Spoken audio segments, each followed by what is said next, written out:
tali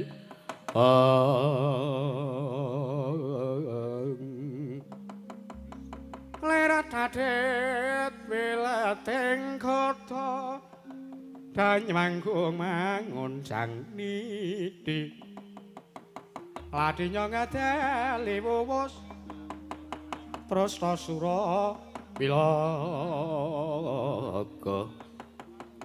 Trastasura Wilaga kaya buta sing awregil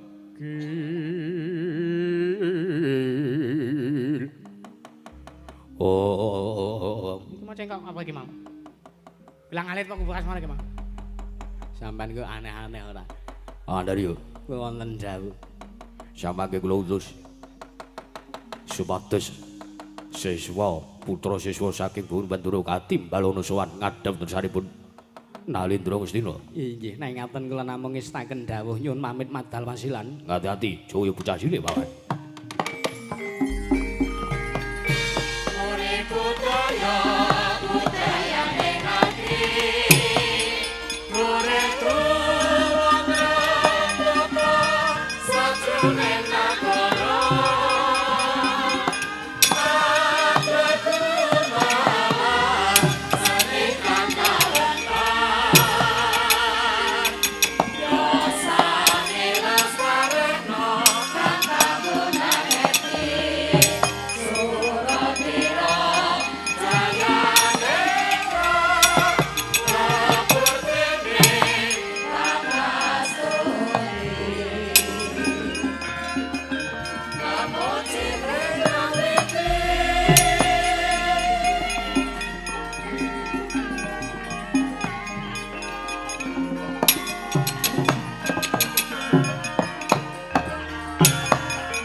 Sang Mahayogi Sang Wipra Kadiparan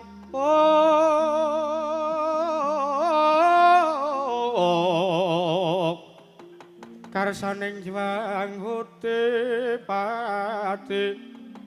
Yogya sangrining warna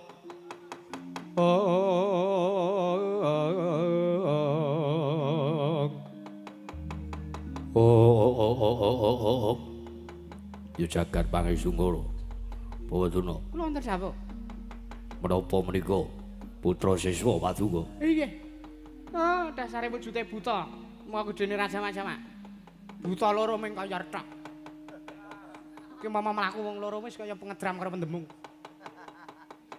Yai munggah Ndatulaya nganti Ndatulayane oyak Katimbalana nggih Katimbalana Latri kangge prayogi nggih Kisana aja ngira ingsun tumampu yekti sawung sepisan iki ingsun wani sira kuwi sapa lan saka tidanggamu Nurawin pasang kaliman labi trepene ngledoni tumawing tawang towang linepat ning tolak manusimun Kece-kece wali kece satan setan wali kobra Bujleng-bujleng iblis lanat padha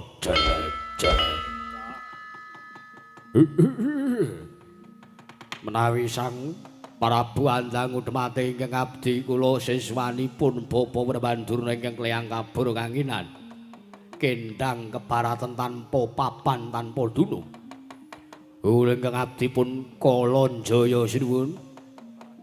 Sira Kolon Jaya. Ha iki senes Kolon Jana sana. Banjur ing mburi. Kong tetian kala Rudra Wasipati Raja Dewaku. Pitepangaken sinuwun pilih paduka Suti mestani dhateng jasad kula pun Kolon Taka. Kolon Jaya lan Kolon Taka. Ya iki. Ngendikane Bapa Durna. Sira sakloron saguh mateni marang para Pandhawa. Aja kok Pandhawa. Nadyan wong tuane Pandhawa sabdine Pandhawa kula sagah mejahi sinuwun. Yen nyata pancen saguh Bathara diragi. Senika. Bareng samangke kula badhe nganti dumateng para sata Kurawa sekelas papat.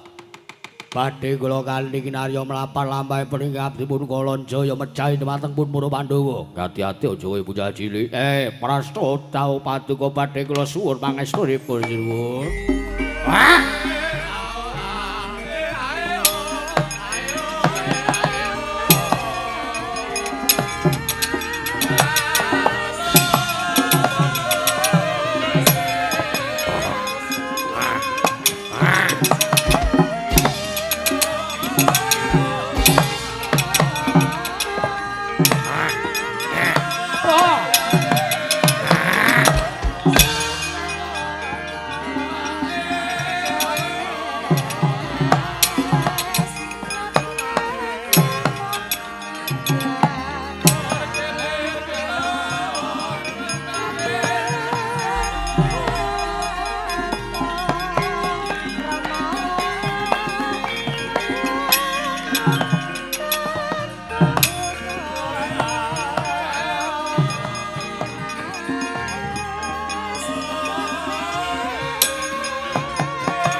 Wonten dawuh. Marem den manah kula sampun pajar awit nampi sabiyantunipun Kang Putra Siswa kekalih. Oh, lah dalah. Sinten sing boten marem kalian Begawan Durna? Wong arep lairan men parake tenggen kula.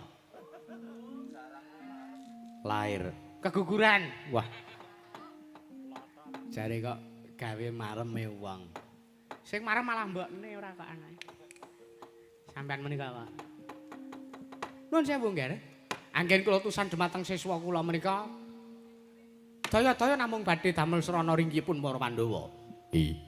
Sampangke sami temandangipun menapa ingkang sampun kula dawuhaken. Kala wau sampun kula aturaken ing ngajeng. Bilih para Pandhawa kedah dipun timbali sewiji mbaka sawiji. Supados para Pandhawa saged ringkih, saged pisah kegiatanipun. Isaken dawuh. Kula kinten kaya wis purna jejiban pasewakan Pamandarya. Kula wonten dawuh.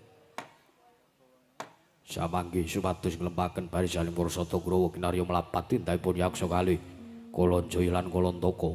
Ngestaken dawuh. Kemarin kula nyuwun pamit. Miwah buparo Kang Pandha Sibu. Samangke ing senedya kuntur kedaton. Non ngestaken dawuh nggih. Kemarin kula nyuwun pamit madal pasilan. Ngati-ati aja kaya bocah cilik. Pamandarya. Purna gatin mananggilan. Arya sang nata kundur kedaton sluk saking dampar jonung napit gambaran gading kadharaken sang janing para banjedi manggung tanggung. Joko paloro-loro ingkang samya ngampil pacaring prabon. Kawis tinggal tindak nyosang Sri Naranata. Lamun Janandra candrane pindha Jawata kang kairing widodara widodari.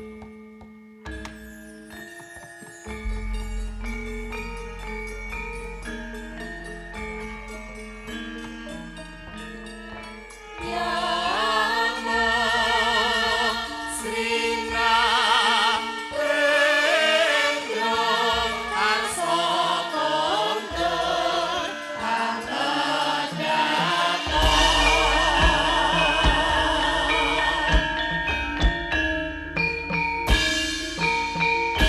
katleng kalajana gelar mantan monsara yo mancing sengit puri ing anyam kapiyoto dimulur kakonang surem sorodetan padang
Sikra kang palatu mingal perang campo perang campo sangyo ngadali Nerta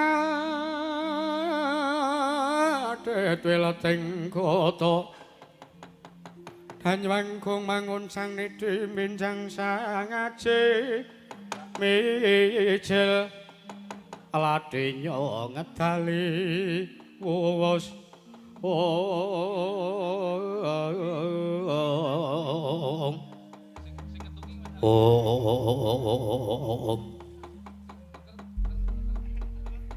Kalantaka apa Kakang Kalanjaya nggone awake dhewe nampa dawuh Sang Prabu Duryudana kinen gawe Saraya lan Karti Sampeka patining para Pandhawa kudu ditindakake kanthi bener becik Pandhawa kudu disowanake mring Raja Negara Ngastina siji mbaka sawiji.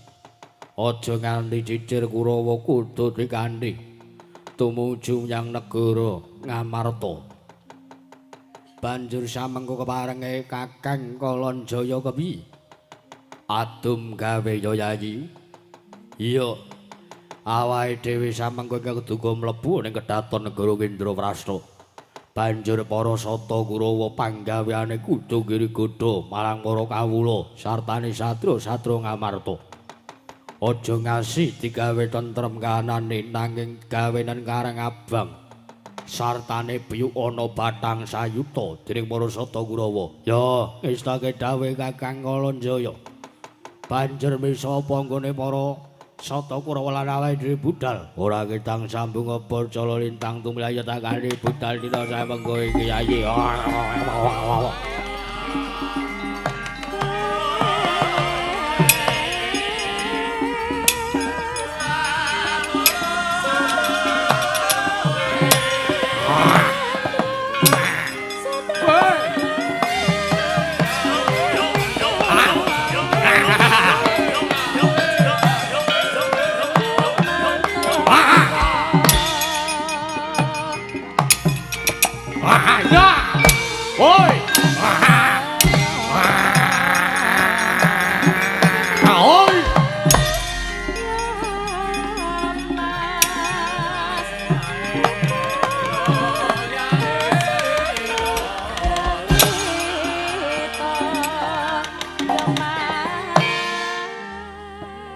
Sineblak Maruta pindhane bledug mangampak-ampak lakuning para sata Kurawa.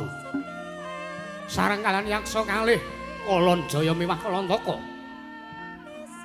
Ya tumuju wonten praja negaring Indraprastha. Kocaping mapan wonten ing tapel wates negari ing Cintakapura. Ingkang sami rondan kawontenan negari Ngamarta nenggih sanggaring para lancur-lancur Pandhawa. Nah wis wonten kapapat. Aku ning para sata Kurawa temah dadya geger. Sanggaring para sata Kurawa.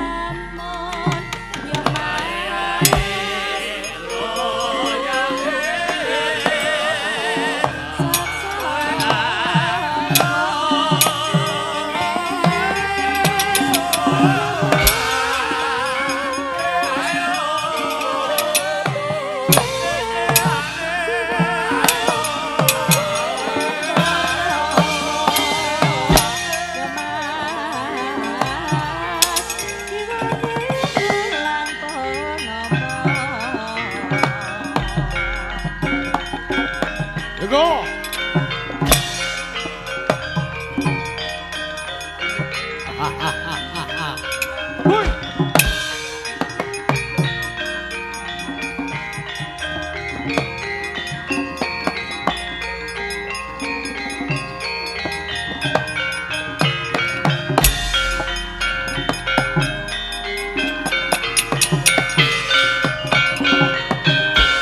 Semanggahan gero susumbar mawalindra bumi gonjing Kemaluda guntur katok pemom sang jala nedi malah dalah watani dawdeba ora panggih ngadang barisaning para sata ora gathul kono Siwa surta yuda wawamu ora pangling Kurawa arep tekan negara Ngamarta mesti arep gawe kisruh. Alah, kowe ngerti. Ngerti karo ancas tujuane para sata Kurawa. Mula tak anggap lumrah yen to kowe ora basa, ora tata krama karan wong atuwamu Ngastina. Dasar Prinyoto ayu. Yen to Kurawa arep mlebu wewengkon negara Ngamarta, Gatotkaca sing ora nrimake. Apa apamu? Kena mlebu nang kudu nglangkahi. Satari kudu iso nugel janggane Gatotkaca. Babu Babarawa. Lena paing tempat dadamu ning marganing patimu sing lena prapteng lali Siwa Surta Yuda.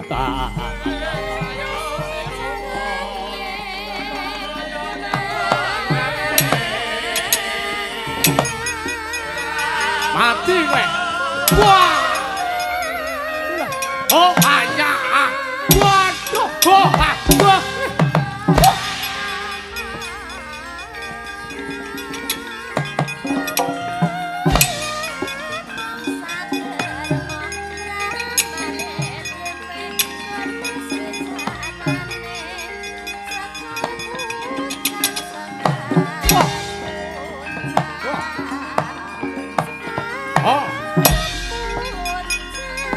Asque.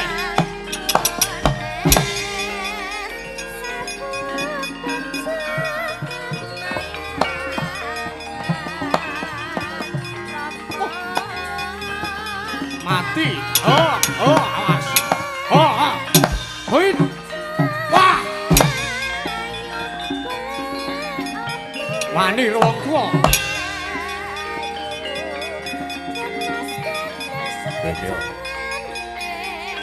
Mati kowe. Oh. Mati kowe. Oh, Oh, ayah. Ya. Sambata kowe. Ana wong tuwa wani. Ya.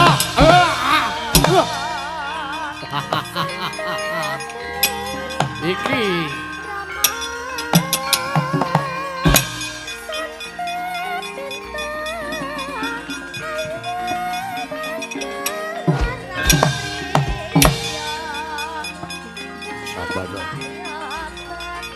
As.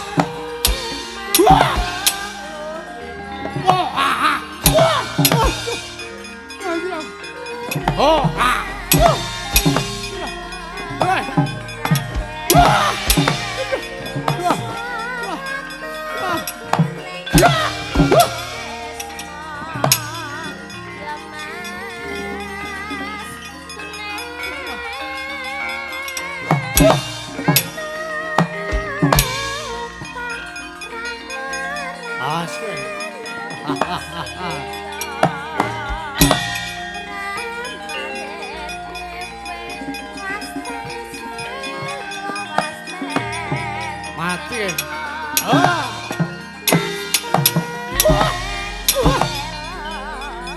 Sabada. Hit. Ayo.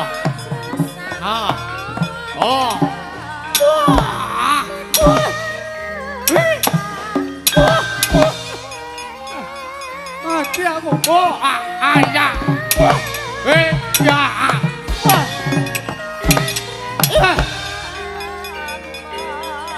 Setan.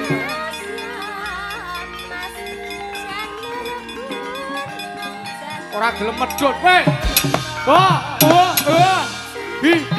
Ya, ayo kowe. Sanjak kowe.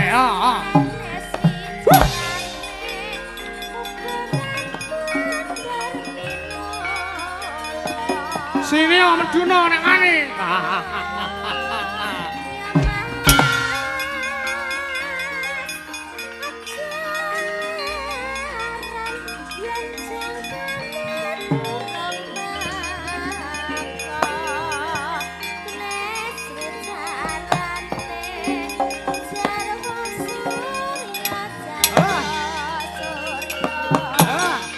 Mati kowe.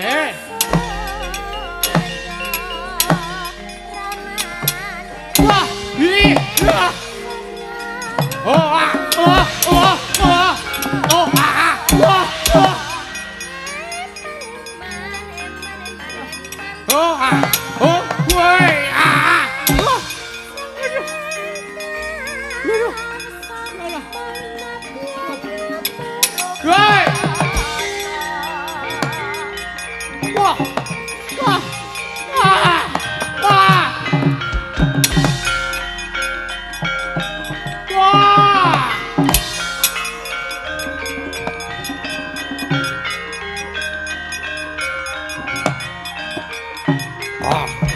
Kakang iki piye, Kang?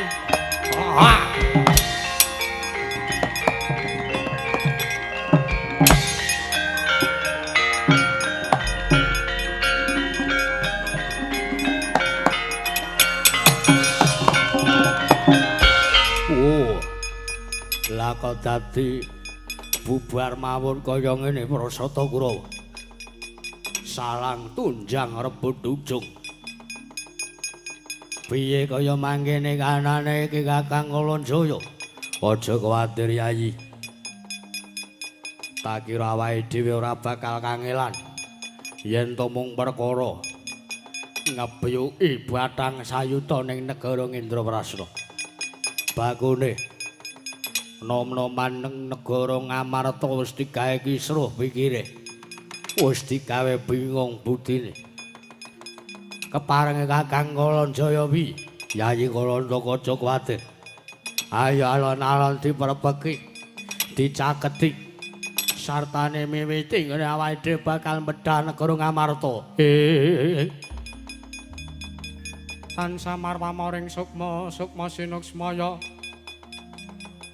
winaya ing asepi. Oh, Wis nyaket risang yaksa kalih. nalika semanten Arsa ngucik negari Ngendraprasna ingkang wis tinilar dening para putra awit sangka kisruh ing anan negari Ngendraprasna. Nalika semanten eling-eling negari Ngamarta dukunane negari ing kajiman Ngendraprasna ya negari Monomarta. Pramila sak mangke anggadhahi prabawa ingkang menjila. Eling-eling negari kang gawat keliwat wingit kemati. Satru mara satru mati jalma mara mesti dadi kawanda. Kedadak wonten mendung peteng ingkang nglimputi yaksa kalih. Temah kendang kamracondang kuntal kaprapal sangkaya Kalonjaya lan Kalantaka wau.